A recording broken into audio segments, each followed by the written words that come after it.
کلمہ طیبہ پڑھوا لیا جائے کہ خدا نہ خواستہ اگر کوئی کلمہ کفر سرزد ہوا ہوگا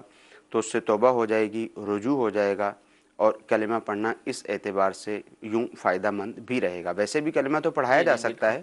مگر اس کا جو ہے وہ طریقہ کار یہی ہونا چاہیے۔ زبانی جو سنتے ہیں بعض نکاح خواہ وہ طرز عمل، کیونکہ کئی دولوں کو ٹینشن یعنی ہوتی ہے کہ بعض اوقات وہ یہ کہتے ہیں کہ سناؤ بے آپ کلمہ۔ پہلا کلمہ سنا دیں، دوسرا کلمہ سنا دیں، تیسرا کلمہ جی جی سنا دیں، تو ظاہر ہے اس کی تو وہاں پہ حاجت بھی نہیں ٹھیک ہے۔ ہے ٹھیک ہے وہ مسلمان ہے، بعض اوقات ایسا بھی ہوتا ہے کہ ہچکچاہٹ کی بنا پر بعض اوقات بیچارہ کلمہ طیبہ سنا نہیں پاتا، آتا ہوتا ہے جی جی وہ اس کے باوجود بھی نہیں سنا پاتا، تو کافی سارے لوگ موجود ہوتے ہیں، تو یہ طرز عمل تو ویسے ہی غلط ہے، ٹھیک یہ ہے طریقہ کار درست نہیں ہے۔ ٹھیک ہے وہ بہتر ہے کہ توبہ کروا لی جائے صحیح اور خود الفاظ کی ادائیگی کر کے اس سے کلمہ طیبہ پڑھا لیا جائے، اس کا ترجمہ بھی کروا لیا جائے، تاکہ جو مسئلہ شرعی ہے کہ اگر کوئی کفر سرزد ہو گیا تھا تو اس سے بھی نجات مل جائے گی، اور جو دولہا ہے اس کو شرمندگی سے بھی وہ بچ جائے گا۔ انشاءاللہ عز و جل۔ جی ایک مزید کال سلسلے کا حصہ بناتے ہیں۔ جی میرا ایک دوست تھوڑے پیسے مانگ رہا ہے، تو اس کو مجھے بتانا نہیں ہے کہ میں اس کو صدقے میں سے دے رہا ہوں، کیونکہ وہ واپس دینے کی نیت رکھتا ہے۔ وہ اس نے مجھے ٹائم نہیں بتایا کب واپس دے گا، تو اگر میں سوچ رہا ہوں اس کو صدقہ دے دوں، اگر وہ نہ بھی واپس کرے تو وہ صدقے میں جائے گا، اگر وہ واپس کر دے گا تو میں صدقے میں ہی جی حضور، یہ بھی ایک یونیک سوال ہے۔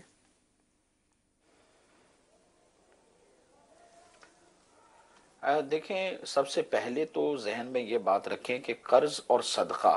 ان دونوں کو جمع ہم نہیں کر سکتے۔ اب یا تو یہ قرض دے دیں یا پھر صدقہ دے دیں۔ اگر یہ صدقہ دیتے ہیں تو اسے کہہ دیں کہ بھائی یہ میں نے آپ کی مدد کی ہے، یا میں آپ کو تحفتاً یہ رقم دے رہا ہوں، اب میں آپ سے واپس نہیں لوں گا، ٹھیک ہے اور نیت اس کی صدقہ کی ہے، انشاءاللہ اس کو ثواب مل جائے گا، ٹھیک بشرطے کہ یہ صدقہ نفلی ہو۔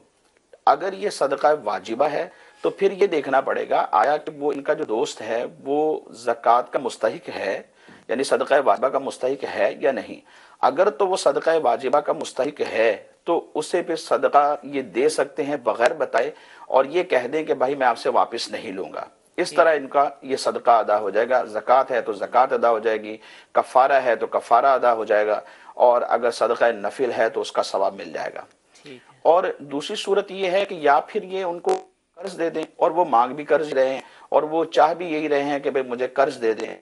اس کے لیے یہ ایک مدت متعین کر لیں کہ میں فلاں تاریخ کو آپ سے لوں گا، یا آپ فلاں تاریخ تک مجھے دے دینا۔ قرض ان کو دے دیں، اور پھر اس کے بعد یہ نیت کر لیں کہ میں ان کو مہلت بھی دوں گا۔ اگر وہ اس ڈیٹ تک نہیں دے سکتے تو ان کو مہلت دے دیں، کہ قرض دینا تو بذات خود ایک نیکی ہے، جبکہ اچھی نیت ہے، اور اس کے بارے میں اگر بعد میں جا کے اس کو ضرورت پڑتی ہے وہ نہیں ادا کر پاتا تو اس کو مہلت دے دینے میں بھی عافیت ہے، ان کو ثواب ملے گا۔ بلکہ مہلت دینے میں اس شخص کو کہ جو محتاج ہے یا محتاج نہیں ہے لیکن ویسے ہی اس کو مہلت دے دیتے ہیں، اگر وہ وقت پر قرض نہ ادا کر سکے تو اس پر بھی اللہ تبارک و تعالیٰ نے ثواب رکھا ہے۔ بلکہ حدیث مبارک ہے مسلم شریف کی، حضرت ابو قتادہ رضی اللہ تعالیٰ عنہ اس حدیث کے راوی ہیں، آپ فرماتے ہیں کہ میں نے نبی پاک صلی اللہ تعالیٰ علیہ وآلہ وسلم کو یہ فرماتے ہوئے سنا کہ جو شخص یہ چاہتا ہے کہ اللہ تبارک و تعالیٰ قیامت کے دن کی تکلیفوں میں مجھے نجات دے دے، فرمایا کہ اس کو چاہیے کہ مفلس شخص کے جو محتاج ہے اسے یہ مہلت دے، اور اگر یہ معاف کر دے تو تب بھی اس کے لیے بہتر ہے، یعنی معاف کرنا بھی بعد میں جائز ہے۔ تو قرض دے دیں، قرض دینے کے بعد اگر اس کو معاف کر دیں گے تو انشاءاللہ عند اللہ اس پر بھی اجر پائیں گے۔ ٹھیک ہے حضور۔ سوال میسج میں یہ پوچھا گیا ہے کہ سجدہ تلاوت اور سجدہ شکر کیا ان کو بیٹھ کر کیا جا سکتا ہے؟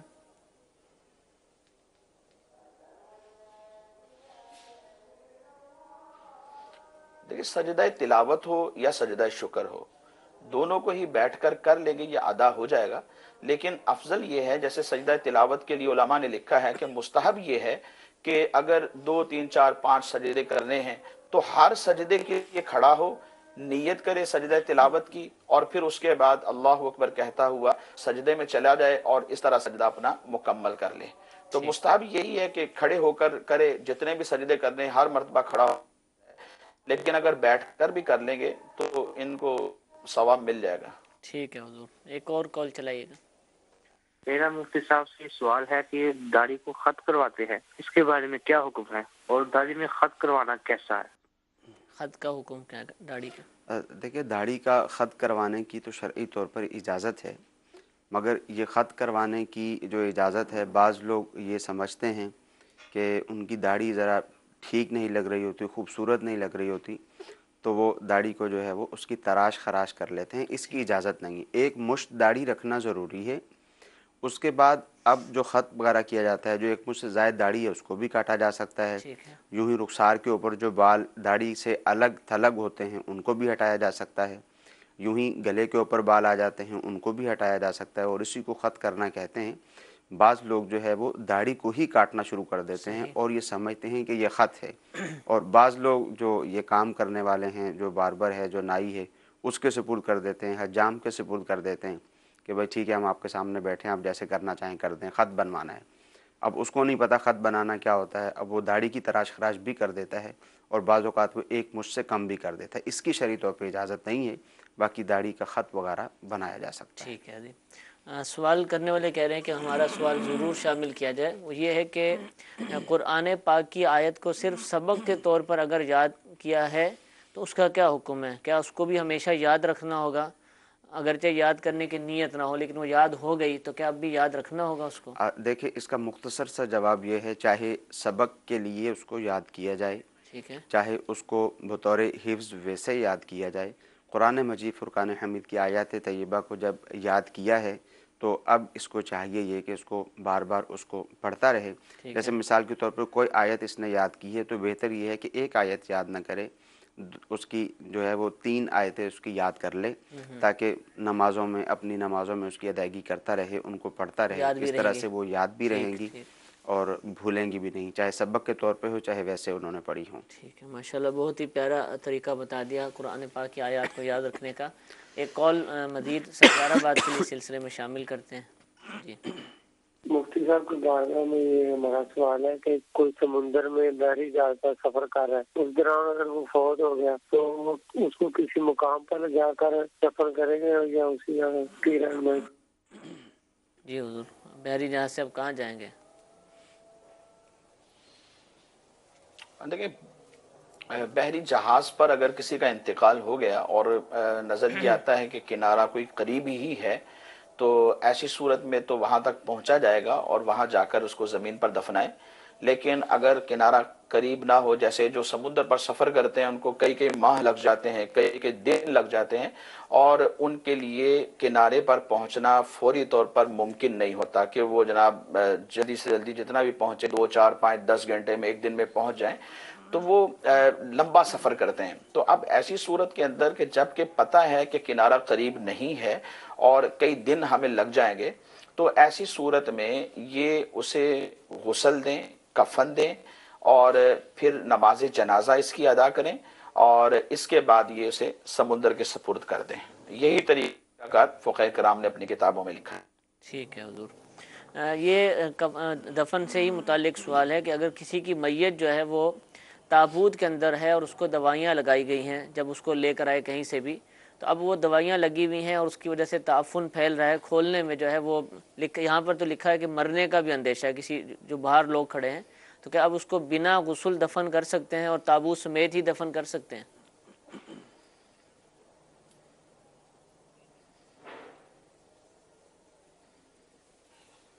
دیکھیں تابوت سمیت تو اس کو دفن کر سکتے ہیں، لیکن اب یہاں پر معاملہ غسل کا ہے، جی جی، تو غسل کے لیے حکم تو یہی ہوتا ہے کہ جیسے بھی ممکن ہو سکے اسے غسل دیا جائے۔ تو اب مزید یہ ماجد بھائی سے بھی مشورہ کر لیں، آپ تشریف فرما ہیں، یہ قریب ضرور غور طلب ہوگا۔ کوئی بعض آسان صورت نکل دے۔ بعض اوقات ایسا بھی ہوتا ہے کہ دیگر ممالک سے جب میت کو بھیجا جاتا ہے تو اس پر ایسے جو ہے وہ کیمیکلز وغیرہ لگا دیے جاتے ہیں، یا بعض اوقات ایسی صورت ہوتی ہے، کیمیکلز کا تو اتنا زیادہ پرابلم نہیں ہوتا، بعض اوقات یہ ہوتا ہے کہ اس کو بیماری ایسی شدید ہوتی ہے کہ ڈاکٹرز نے اس کو پلاسٹک کی تھیلی کے اندر بالکل لپیٹ دیا ہوتا ہے کہ اب اس کے اوپر پانی بہایا ہی نہیں جا سکتا. تو اس کے اوپر انشاءاللہ عز و جل مشاورت کر کے تو اس کا جواب دے دیا جائے گا. انشاءاللہ جیسے ہی فائنل ہوگا تو عرض کر دیا جائے گا. ایک کال سلسلے میں شامل کرتے ہیں. جی میرا نام غلام سرور اتاری ہے، میں بلوچستان سے عرض کر رہا ہوں. دارالفتہ اہل سنت میں میرا یہ سوال ہے کہ اگر امام صاحب قاعدہ اولیٰ سے اٹھ کر کھڑے ہو جائیں تو کوئی مقتدی لقمہ دے اور امام صاحب اس لقمے پر واپس آ جائیں تو اس نماز کا کیا حکم ہوگا؟ قاعدہ اولیٰ کے حوالے سے مسئلہ ہے. دیکھیں نماز کے اندر جو کلام کرنا ہے اس کی ممانعت ہے، اور کلام کی اجازت اس جگہ پر دی گئی ہے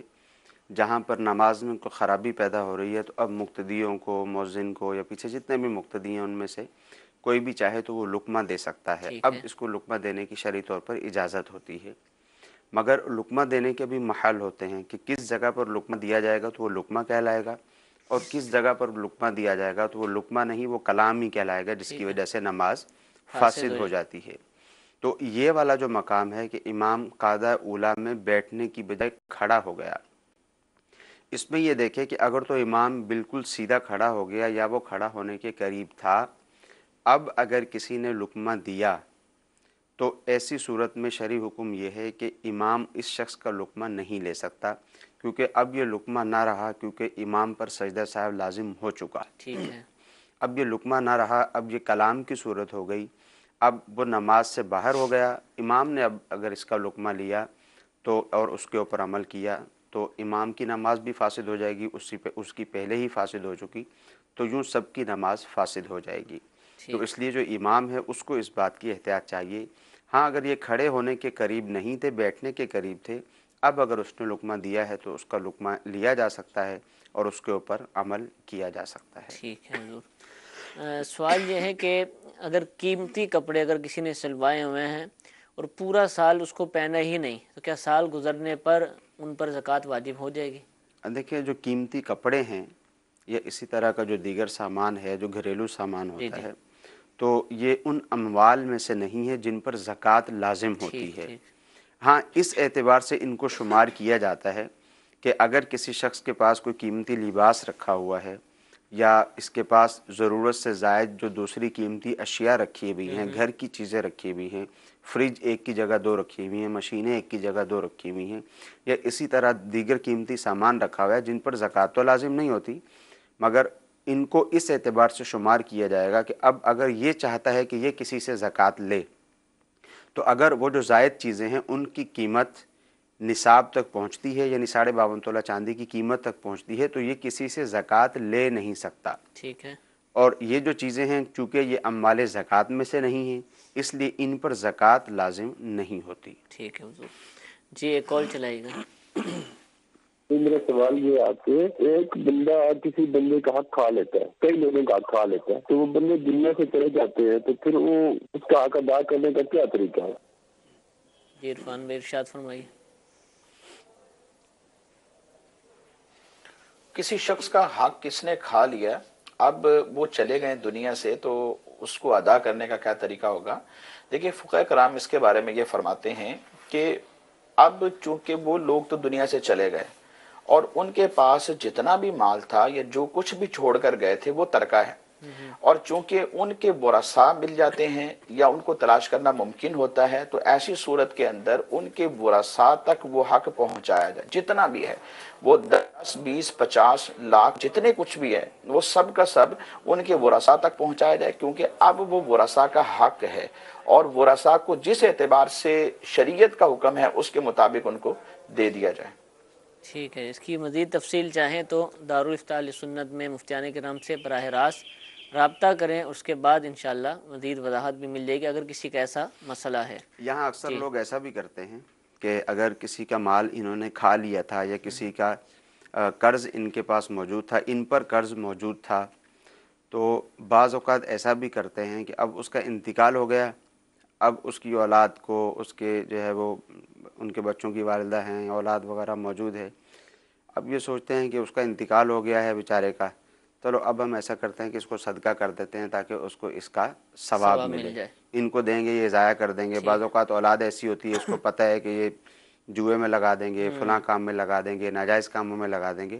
تو اب یہ اپنے طور پر سوچتے ہیں کہ ان کو دینا درست نہیں ہے، لہٰذا ہم میت کی طرف سے صدقہ کر دیتے ہیں، اسی کی رقم ہے، اس کو ثواب مل جائے گا، تو یہ طریقہ کار بھی درست نہیں ہے۔ مسئلہ درست وہی ہے کہ ان کے ورثاء تک اس مال کا پہنچانا ضروری ہے۔ ہاں اگر کسی بھی طرح سے ورثہ ملے ہی نہیں تو اب اس کو اس بات کی اجازت ہوگی کہ اب اس کی طرف سے اس مال کو صدقہ کر دے، یعنی شرعی فقیر کو دے دے۔ ٹھیک ہے حضور جی، ایک اور کال چلائیے۔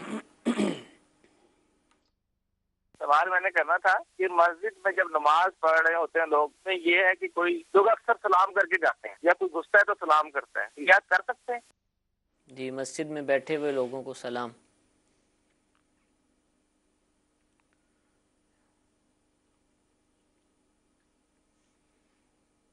آواز موصول نہیں ہو رہی سردار عباس سے، آواز ابھی ہمارے ساتھ آڈیو نہیں آ رہی، انشاءاللہ پھر یہ سوال دوبارہ مفتی صاحب سے پوچھیں گے،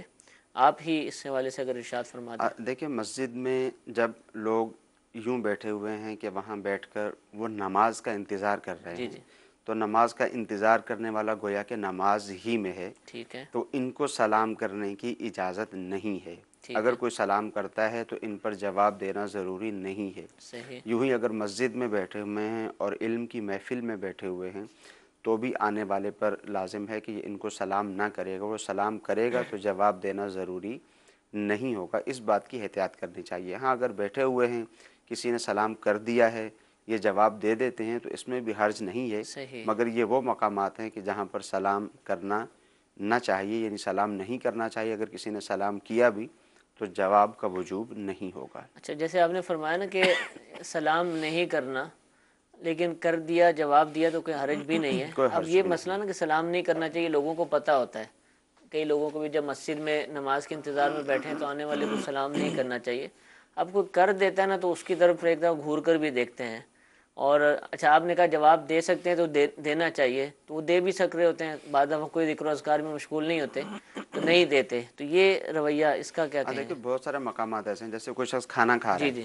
اب اس کو سلام کیا جاتا ہے تو اس پہ واجب نہیں ہے جواب دینا، مگر یہاں پہ فقہاء کرام نے لکھا ہے کہ اب اگر کوئی شخص آیا ہے اس نے سلام کر ہی دیا ہے تو اگر آپ جواب دے سکتے ہیں تو اس کو جواب دے دیں۔ اس کی ایک تو یہ ہے کہ دل جوئی ہو جائے گی اگرچہ جواب واجب نہیں تھا، پھر ایک تو یہ ہے کہ جواب نہ دینا وہ تو ٹھیک ہے، آپ کو اجازت ہے کہ آپ جواب نہ دیں، مگر یہ ہے کہ اس کی طرف گھور کے دیکھنا، یہ طرز عمل جو ہے وہ غلط ہے۔ ہاں ٹھیک ہے، ہو سکتا ہے اس کو مسئلہ معلوم نہ ہو، یہ بھی ممکن ہے، اور اگر بالفرض مسئلہ معلوم بھی تھا، اس سے غلطی ہو گئی ہے تو بعد میں اس کو سمجھا دیا جائے۔ ٹھیک ہے، ٹھیک ہے جی، ایک اور کال چلائیے گا۔ جو انسان مر جاتا ہے تو ہم اس کی جمعرات کو جمعرات کی روٹی دیتے ہیں، کیا یہ دینی چاہیے، جائز ہے یا نہیں جائز؟ تو دوسرا سوال میرا یہ ہے کہ جو لوگ مر جاتے ہیں ان کی قبروں پہ جا کے پڑھنی چاہیے یا گھر میں بیٹھ کے پڑھ لے تو ایک ہی بات ہے؟ دیکھیے جو کھانا دیا جاتا ہے عمومی طور پر میت کے ایصال ثواب کے لیے دیا جاتا ہے، وہ چاہے روز دے دیا جائے، چاہے ہر جمعرات کو دے دیا جائے، جو بھی طریقہ کار اس کا اختیار کرنا چاہیں وہ طریقہ کار اختیار کر سکتے ہیں، مگر کھانا دینے میں اس بات کو مد نظر رکھنا چاہیے کہ بہتر یہ ہے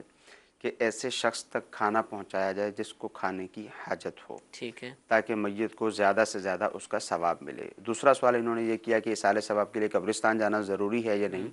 تو دیکھیے ایصال ثواب تو گھر بیٹھ کر بھی ہو سکتا ہے، قبر پر بھی جانے کی شرعی طور پہ اجازت ہوتی ہے، مگر یہ کہ ہمارے ہاں بعض اوقات ایسا ہوتا ہے کہ قبر ہم جو میت ہے اس کی جو قبر ہے وہ قبرستان کے بیچ میں ہے، قبروں کو پھلانگ کے بعض اوقات لوگ جاتے ہیں، قبروں کے اوپر پاؤں رکھ کے جاتے ہیں، تو یہ انداز نہیں ہونا چاہیے۔ اگر معلوم ہے کہ قبروں پر پاؤں رکھنے کے بغیر وہاں پہنچ ہی نہیں سکتے تو پھر قبرستان کے باہر کھڑے ہو کر ہی ایصال ثواب کر دیا جائے یا گھر سے ہی کر دیا جائے۔ ہاں اگر اندر جا سکتے ہیں، احتیاط کے ساتھ جا سکتے ہیں تو جانے کی بھی اجازت۔ ٹھیک ہے جی، ایک اور کال چلائے گا۔ بھی یہ عورتیں یہ عورت ہیں یہ نبی کی بیٹیاں ہیں، ایک عورت نے یہ لفظ بولا ہے، آیا تو اس نے غلط بولا ہے یا صحیح بولا ہے؟ یہ جی عرفان بھائی، جتنی بھی عورتیں ہیں نبی علیہ السلام کی بیٹیاں ہیں۔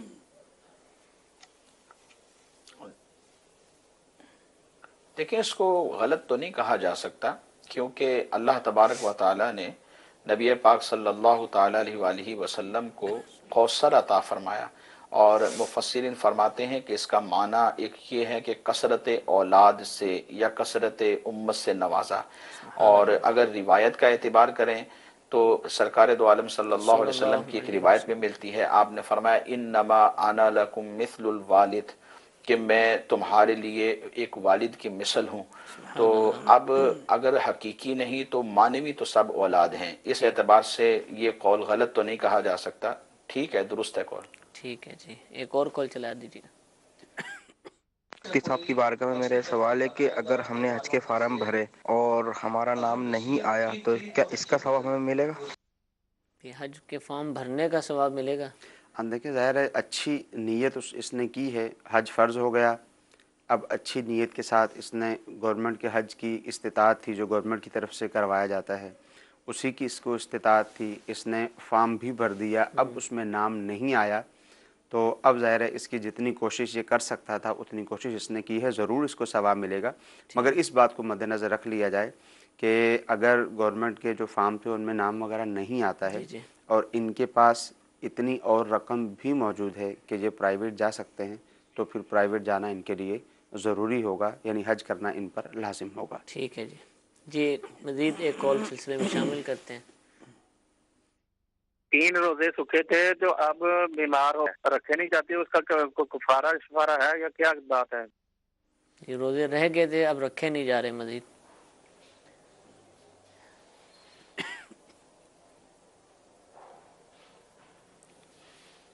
عرفان بھائی آپ سے سوال پوچھا گیا، کچھ روزے رہ گئے تھے اب مزید رکھے نہیں جا رہے تو ان کا کفارہ کیا ہے؟ آواز نہیں جا رہی، آواز نہیں آ رہی، میرے خیال میں انہوں نے یہ سوال نہیں کیا کہ کچھ روزے رہ گئے تھے، جی جی سوال انہوں نے نہیں سوال انہوں نے یہ کیا ہے، وہ پنجابی میں انہوں نے کہا ہے، پنجابی میں کہا جاتا ہے کہ روزے سکھے تھے۔ اچھا سکھے تھے، ہاں، تو یعنی روزوں کی منت مانی تھی۔ اچھا اچھا اچھا، تو اب جو ہے وہ روزے رکھے نہیں جا رہے، تو اس کی کیا صورت ہوگی؟ دیکھیں فقط 3 روزے ہیں اور انہوں نے منت مانی ہے، منت کے لیے جو ضروری چیز ہے وہ یہ ہے کہ جب انسان منت مانتا ہے تو اس میں روزہ ہے، روزہ کی منت تو مانی جا سکتی ہے، مگر یہ ہے کہ الفاظ کی ادائیگی اپنی زبان کے ساتھ کی جائے کہ اپنے کانوں تک اس کی آواز پہنچے کہ مجھ پر اللہ تعالیٰ کے لیے 3 روزے رکھنا لازم ہے، مثلا یوں کہا جائے۔ اگر ایسا ہی انہوں نے کیا ہے تو 3 روزے رکھنا ضروری ہے، اور 3 روزے رکھنا کوئی مشکل نہیں ہے، ان پہ یہی ضروری ہے کہ یہ روزے ہی رکھیں۔ اچھا، جو میں نے سوال پوچھا اس کا بھی جواب دے دیں کہ رکھ نہیں سکتے اب روزے، اب روزے جو ہے کچھ رہ گئے ہیں وہ رکھ بھی نہیں سکتے، اب بیماری ہے یا عمر بڑھ گئی ہے، یہ دوسری صورت ہوگی۔ جو آپ نے جو سوال کیا تھا مثال کے طور پر فرض روزے کسی کے رہ گئے جی جی، اور اب عمر کے اس حصے میں پہنچ چکا ہے کہ اب روزے نہیں رکھ سکتا، بیماری کی بنا پر نہیں، یعنی عمر کے اس حصے میں پہنچ چکا ہے جس کو شیخ فانی کہا جاتا ہے کہ اب مزید عمر بڑھتی جا رہی ہے، کمزوری ہی آتی جا رہی ہے اور بڑھاپے کے ساتھ ساتھ مزید بیماریاں بھی ہو ہی جاتی ہیں، تو اب اگر ایسی کیفیت ہو گئی ہے، شیخ فانی ہو گیا ہے، تو اب اس کو اس بات کی اجازت ہے کہ اب ان روزوں کا فدیہ ادا کر سکتا ہے۔ ٹھیک ہے جی، اس کا بھی طریقہ ہم کئی مرتبہ بیان کر چکے ہیں، چلا مزید بھی سلسلے دیکھتے رہیں گے تو شرعی مسائل سیکھتے رہیں گے۔ اللہ تعالیٰ ہم سب کو عمل کی توفیق عطا فرمائے۔ کل بدھ ہے اور بدھ کے دن الحمدللہ دارالافتاء اہل سنت کا سلسلہ 2 مرتبہ براہ راست پیش کیا جاتا ہے، صبح 8:15 بجے پاکستانی اوقات کے مطابق، اور شام اسی وقت انشاءاللہ براہ راست نشر کیا جائے گا۔ ان دونوں سلسلوں کو بھی دیکھنے کی نیت فرما لیجئے۔ اللہ تعالیٰ ہم سب کو عمل کی توفیق عطا فرمائے، آمین بجاہ النبی الامین۔ صلو علی الحبیب صلی اللہ تعالی علی محمد۔